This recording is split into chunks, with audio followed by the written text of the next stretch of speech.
Gracias, Con ello, señora la asambleísta presidenta. Paola Cabezas, presidenta de la Comisión de Garantías Asambleístas, Constitucionales, mesa legislativa donde se fiscalizó el censo 2022, en estos momentos interviene para dar a conocer el proceso de fiscalización. Vamos a escuchar a Paola Cabezas. ¿Cuáles han sido los resultados de la fiscalización al seguimiento del 8º Censo Nacional de Población, 7º de vivienda y 1º de comunidades? Cabe destacar que este ha sido un trabajo riguroso y técnico por parte de nuestra comisión, quienes aprobamos por unanimidad este proyecto. Quisiera, por favor, señora presidenta, que autorice a Secretaría para que pueda poner unas diapositivas que van a permitir… Autorizado. Gracias, señora presidenta. Muchísimas gracias. Por favor, la segunda diapositiva, la siguiente. El objeto es justamente dar seguimiento a la resolución RL 2023-2025-009, adoptada por el Pleno de la Asamblea Nacional en la sesión número 898, realizada el 20 de febrero del 2024. Antes de iniciar con los hallazgos per se de la fiscalización, es necesario contextualizar al Parlamento respecto a este proceso. La Asamblea fiscalizó en el 2021 el precenso, producto de denuncias de agrupaciones afroecuatorianas que advertían la posibilidad de ser eliminados en el censo 2022, a pesar de que el Ministerio de Economía y Finanzas confirmó la existencia de un presupuesto de $58 millones para el censo del INEC. ¿Por qué el señor Castillo nos obligó a endeudarnos? Aquí nace la primera interrogante. Cambiaron la metodología y contrataron a 18,000 encuestadores. El cuestionario censal no tenía enfoque intercultural y no contó con la participación activa de diferentes pueblos y nacionalidades. En el 2023, antes de la muerte cruzada de la Asamblea Nacional, fiscalizó la ejecución del censo, en el que se encontraron los siguientes hallazgos. Siguiente diapositiva. Se confirmó en la ejecución del censo que el mismo costó $89.7 millones, el más caro de la historia del país. Se evidenció la contratación de 18,000 censistas, quienes fueron capacitados a través de plataformas en línea y sesiones presenciales. El costo de esta contratación fue de $25 millones. Se evidenció el proceso de denuncias masivas debido a amenazas y condiciones laborales deficientes, irrespeto a los derechos laborales y obligados a trabajar bajo precariedad y violencia. Se evidenció la cartografía censal también presentó inconsistencias que afectaron la operatividad del censo. El exdirector trató de responsabilizar a los GATS de las fallas cartográficas. Compra irregular y subutilización de tablets. Se evidenció la pésima planificación administrativa en la adquisición de 17,193 dispositivos, la ejecución de la estrategia de comunicación tardía y desorganizada. La Asamblea Nacional determinó que hubo incumplimiento de funciones por parte del entonces director del INEC, el señor Roberto Castillo Añasco. Como resultado, el 12 de enero del 2023 se aprobó la resolución RL-2021-2023-132, que ordenó una auditoría de gestión al exdirector del INEC en un examen especial sobre la ejecución económica del censo y acciones específicas para garantizar la protección de los derechos laborales de los censistas. Asimismo, la Comisión de Transparencia fue designada para realizar el seguimiento del proceso censal y su fiscalización. Ahora sí, colegas, esto es un antecedente, cómo llegamos a este momento. Ahora vamos a entrar en materia del análisis paso a paso para informar los hallazgos encontrados en la fase final conocida como post-censo.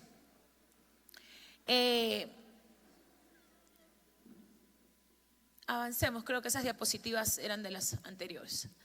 Ahora sí, vamos con el post-censo. La comisión desarrolló 9 sesiones en las que se recibieron 23 comparecencias. Funcionarios del Instituto de Estadísticas y Censos, el señor Óscar Castillo Añasco, a la ministra de Trabajo, Contraloría General del Estado, académicos de universidades públicas y privadas, expertos en estadísticas, en derechos humanos, investigadores y representantes de los pueblos y nacionalidades.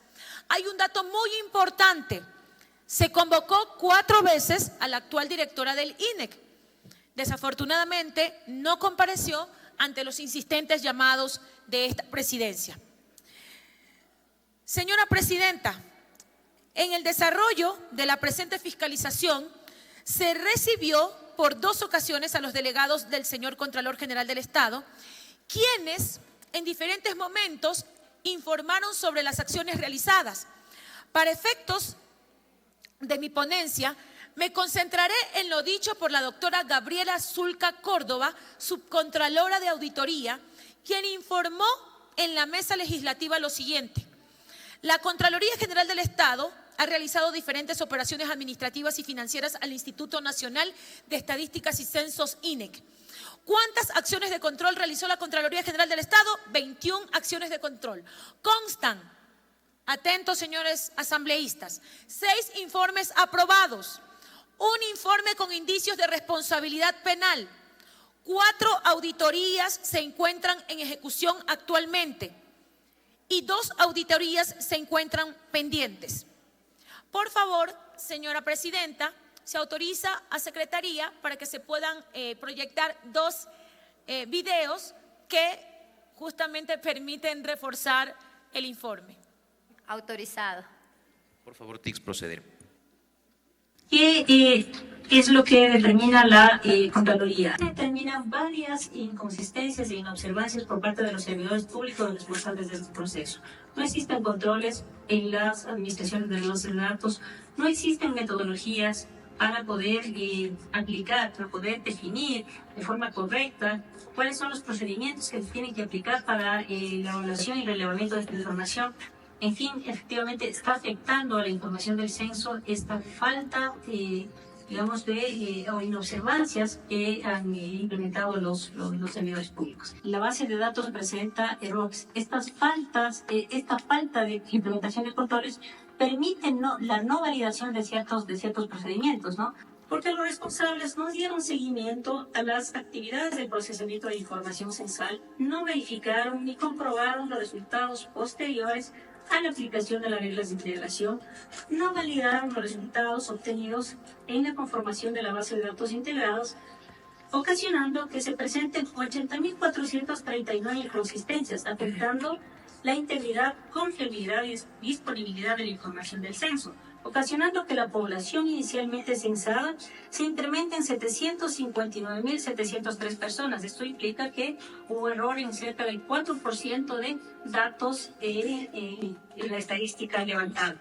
Esta información estadística sirve para poder generar otra información para políticas públicas que se desarrollan en los diferentes sectores sociales, ¿no?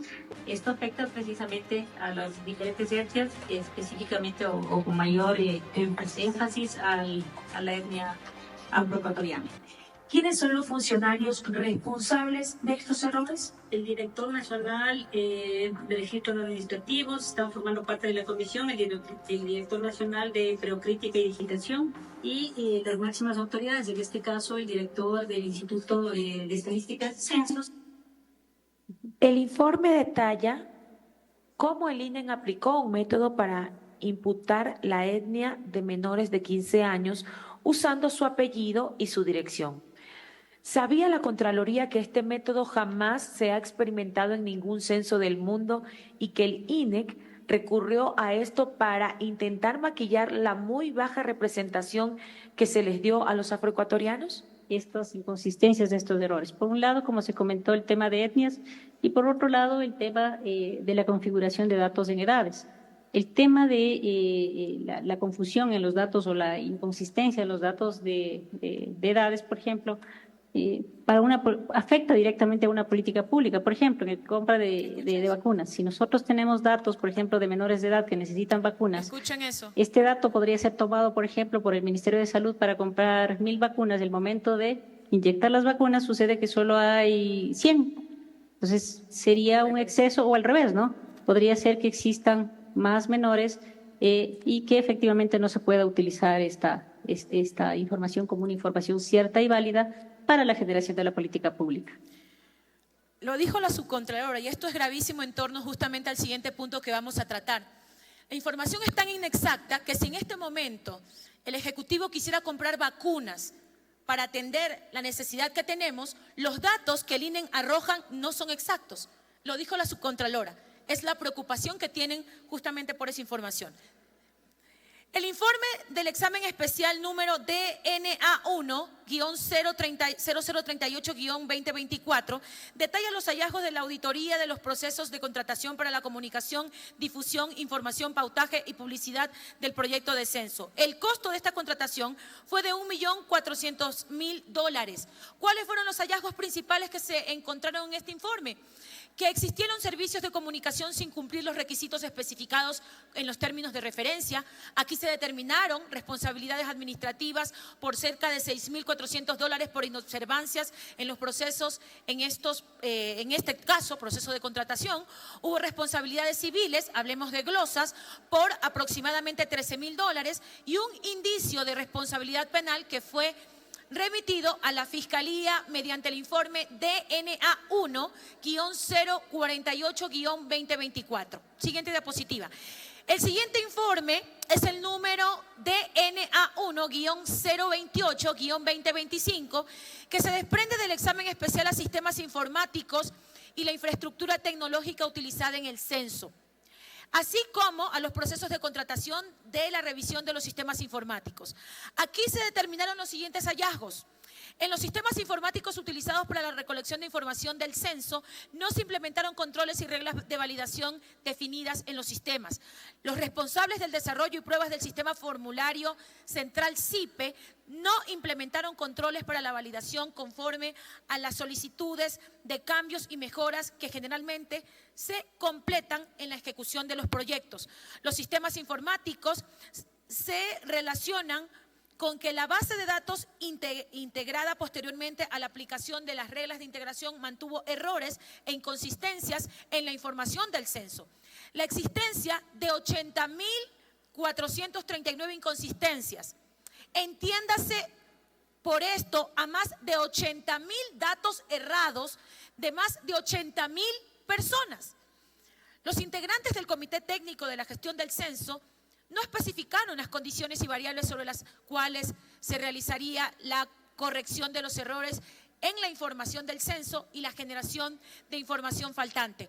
No se verificaron ni se supervisaron la aplicación de reglas de validación conforme al plan de validación e imputación de los resultados obtenidos en el proceso de corrección y con plenitud de los datos faltantes, ocasionando que la población inicialmente censada se incrementara en 759.703 personas. Es decir, agregaron 750.000 personas sin precisar sus datos censales. Todo apunta a que afectará la calidad del censo.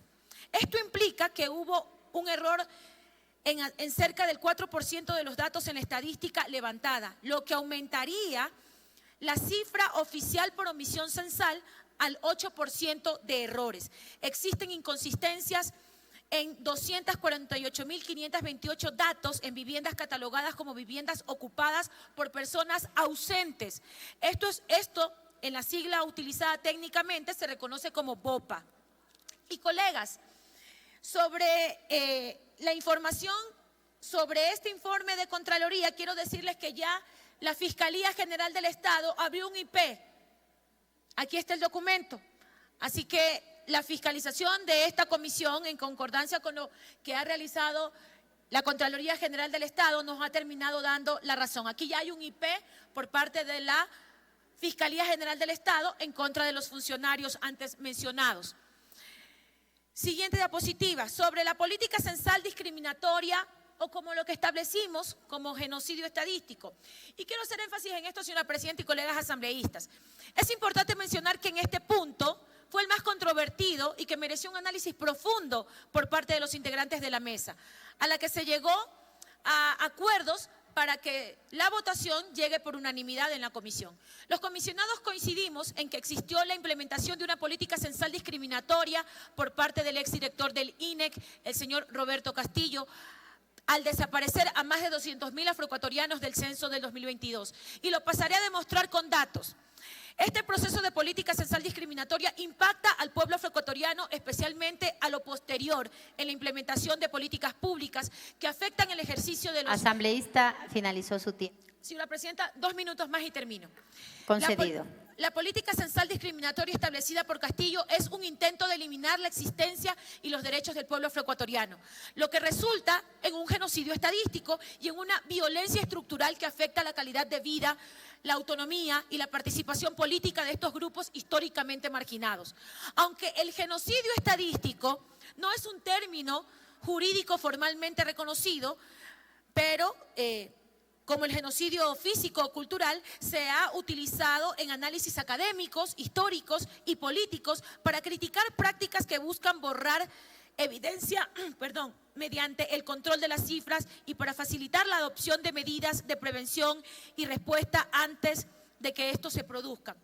¿Por qué son responsables los funcionarios del INE? La respuesta se encuentra en las prácticas de manipulación de los datos. Esta modalidad es conocida como genocidio estadístico, una forma de genocidio que consiste en borrar la existencia de un grupo mediante decisiones técnicas, administrativas o políticas, por ejemplo, omitiendo deliberadamente en el censo, el informe y las bases de datos.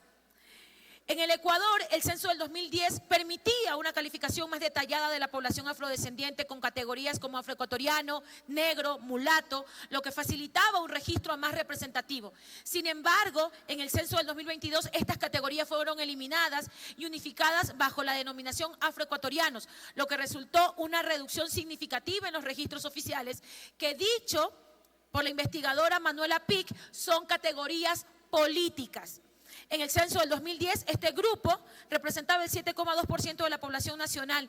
En el 2022, la cifra descendió a 4,8%, lo que implica una reducción de 227.091 personas afrodescendientes. Castillo dijo que este era el resultado de que los negros ya no querían identificarse como negros. Si en Ecuador no se ha registrado factores externos como la muerte generalizada de esta población a procesos de migración masiva hacia el exterior u otros eventos similares. Y por último, señora Presidenta, para concluir, si nos vamos a la diapositiva donde hablo de las conclusiones, el proceso censal tuvo grandes diferencias en todas sus etapas, en el precenso, en la ejecución y en el poscenso. Se evidenciaron irregularidades administrativas, técnicas y financieras, fallas de procedimiento de calidad. Se confirma la existencia de una política excluyente que vulnera los derechos del pueblo afroecuatoriano. El desajuste en el proceso censal marcado por errores en la categorización y en la omisión de comunidades constituyen un riesgo para la implementación de políticas públicas que respeten los derechos colectivos del pueblo afroecuatoriano, políticas públicas que son importantes.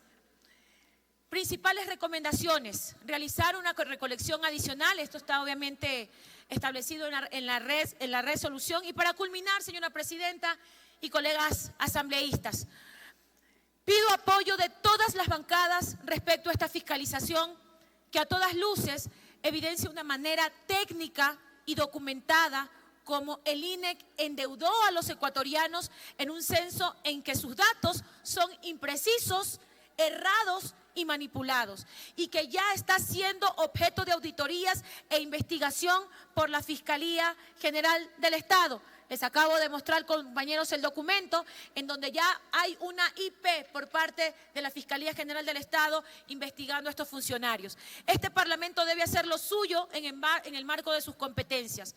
Un agradecimiento a todos los despachos integrantes de la comisión que presido y a los equipos técnicos por este gran trabajo realizado. Este es un informe técnico que obedece a un trabajo de fiscalización de una comisión en la cual trabajamos todos.